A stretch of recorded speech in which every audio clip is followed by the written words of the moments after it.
vėl pakilk. Todėl pakelkite nuleistas rankas, sustiprinkite linkstančius kelius ir ištiesinkite takus po savo kojomis, kad kas lošia neišnirtų, bet verčiau sugytų. Laiškas Žydams 12 skyrius nuo 12 eilutės iki 13 eilutės. Kartais net pasilpsta mūsų tikėjimas ir mūsų viltis. Atrodo, kad viskas tęsiasi per ilgai. Mes prarandame tikėjimą, pavargę ir be vilties. Mes gulime ant žemės, bet Dievas to nenori. Jis nori, kad mes vėl pakeltumėm savo galvą ir pasakytume, vis tik aš jo tikiu. Tai mūsų sprendimas. Ar mes pasiliekame gulėti, ar pakilame. Tiesa, kartais priešas gali atimti iš mūsų drąsą ir viltį, bet ar mes leisime, kad taip su mumis nutiktų? Jei mes tą atpažįstame, galime mes tam pasipriešinti, vėl pakilk. Jis yra mūsų gyvo viltis. Paulius turėjo problemų, kur Dievas nenorėjo išspręsti. Jis turėjo dyglį kūne, kad ir ką tai reikštų. Ir jis dažnai melsdavosi Dievui, kad jis pašalintų šią problemą. Tai Dievui reikėjo tos problemos, kad Paulius jo pasitikėtų, o ne savo jėgomis.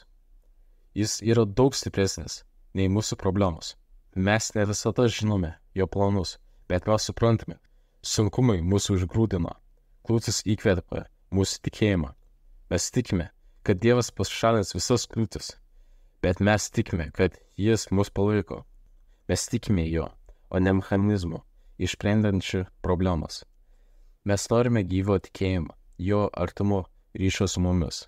Viešpačiu, kuris pats kentėjo mūsų širdyse, mes norime surasti ramybę ir jas pripildyti drąsą, viltimi ir stiprybę. Jei mes pakylame, jis duoda savo ranką ir mes vėl galime toliau eiti.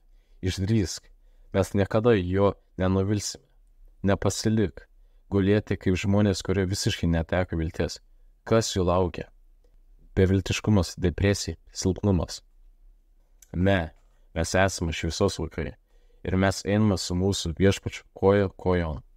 Ir kai mums sunku, ir kai gerai, mes einame su juo per gyvenimą ir mūsų gyvenimo gale jis mus nuneš prie savo sostų. Dėkuoju Jėzų.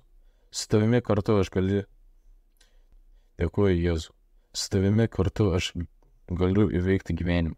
Atleisk, kartais mano neviltis išsikeroja, bet tu esi čia ir mane drąsini. Tu esi mano tikslas, tu esi mano viltis, tavyje aš esu saugus. Amen.